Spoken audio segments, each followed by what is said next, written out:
Député de Abitibi-Témiscamingue, vous aurez seulement environ 8 minutes.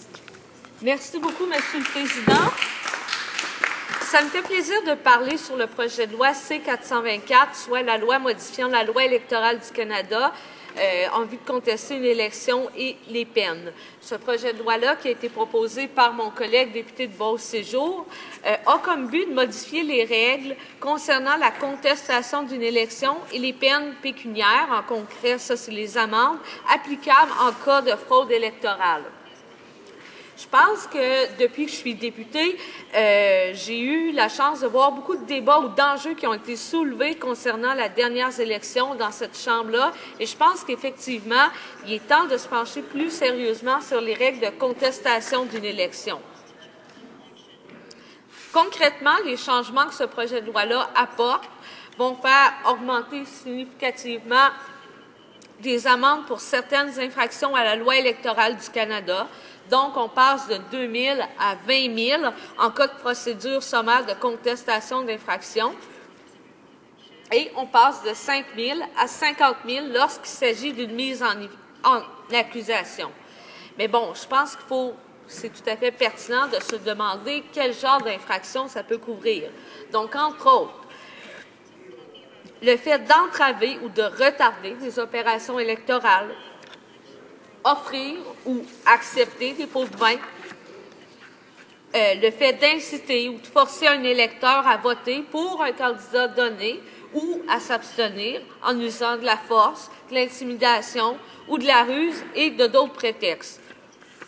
Et aussi de dépasser ou d'esquiver les plafonds fixés pour les dépenses de publicité électorale. Donc ça, c'est des exemples d'infractions qui peuvent être punissables selon la loi. Ces infractions peuvent concerner les candidats, mais aussi les chefs de parti ou les partis politiques en général. De plus, l'autre changement majeur que ce projet de loi apporte, va pouvoir donner au directeur général des élections le pouvoir de contester une élection. Pour le moment, il y a seulement un candidat aux élections ou un citoyen d'une circonscription donnée qui sont autorisés à contester les résultats d'une élection. Donc, ce projet de loi-là donne le pouvoir au DGE d'enquêter sur une élection ou sur des fautes présumées lors d'une élection s'il considère que cela est nécessaire. Je pense ici que c'est important de comprendre que souvent, le directeur général des élections, c'est une des seules personnes qui a le portrait global de ce qui s'est passé dans une circonscription. Donc, pour un citoyen, ça devient difficile de dire « je vais porter plainte sur l'élection » quand, dans le fond, il n'est pas au courant que, par exemple, il y a 1000 personnes qui ont vécu la même situation que lui. Souvent, c'est le directeur général des élections qui est le seul à connaître le portrait global. Donc, c'est très difficile pour un citoyen de dire « je vais contester l'élection » s'il n'est pas au courant de tous les autres cas problématiques qu'il y a eu dans cette même élection-là. Je pense donc que c'est logique de le permettre. Notre système démocratique est vraiment précieux. Donc, d'autoriser les enquêtes plus fréquentes sur les fraudes électorales, je pense que c'est une bonne chose. Puis, il est important aussi de rappeler que ces enquêtes-là vont avoir lieu vraiment si c'est vraiment inquiétant. Je pense que le directeur général des élections ne s'amusera pas non plus à déclencher des enquêtes à tout vent. Il va le faire vraiment s'il a conscience qu'il y a une situation problématique. Donc, de lui permettre, ça ne fera pas qu'il va en avoir à l'infini. Ça va simplement permettre que dans des cas bien précis, il y en ait. Je pense que c'est important aussi de rappeler le contexte dans lequel le projet de loi est présenté. On a entendu parler au cours des dernières années des allégations de fraude, des intimidations, des appels frauduleux lors des dernières élections fédérales. On entend parler de pots de vin, de falsification de listes électorales, de fausses informations pour empêcher les électeurs de voter. On a juste à se rappeler de M. Pierre Poutine et de ses 7 000 appels électroniques le jour des élections.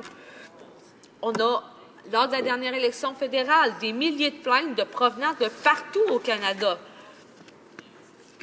Le directeur général des élections, lors de son passage au comité permanent de la procédure et des affaires de la Chambre en mars, a dit « Dans ce contexte, Certaines inquiétudes ont également été soulevées relativement à l'administration du vote dans certaines circonscriptions.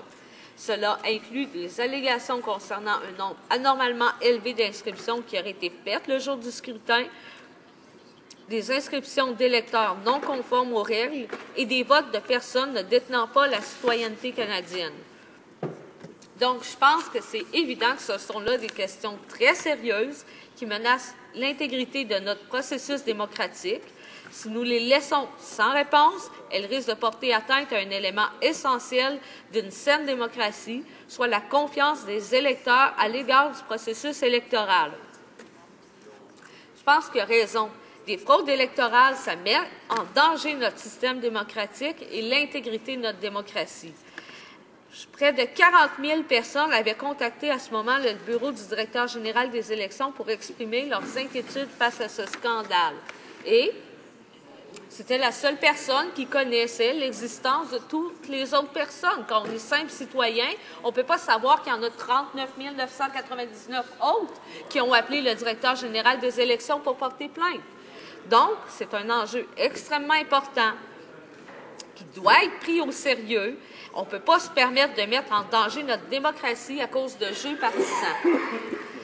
Je ne sais pas à l'heure actuelle si ce projet de loi-là est le meilleur pour éviter que ce genre de pratiques scandaleuses à l'avenir, ou du moins le doute qui insinue dans le processus démocratique pour tous les citoyens, mais je pense qu'il est vraiment essentiel de l'étudier en comité plus en profondeur. C'est un début, ça va nous permettre d'aller plus loin, mais c'est essentiel pour ça qu'ils se rendent en comité pour qu'on puisse l'ajuster s'il y a des ajustements à faire. Et c'est notre démocratie, c'est notre système démocratique. Donc, c'est le pays qu'on représente tous qui va en assumer les avantages. Merci beaucoup, Monsieur le Président.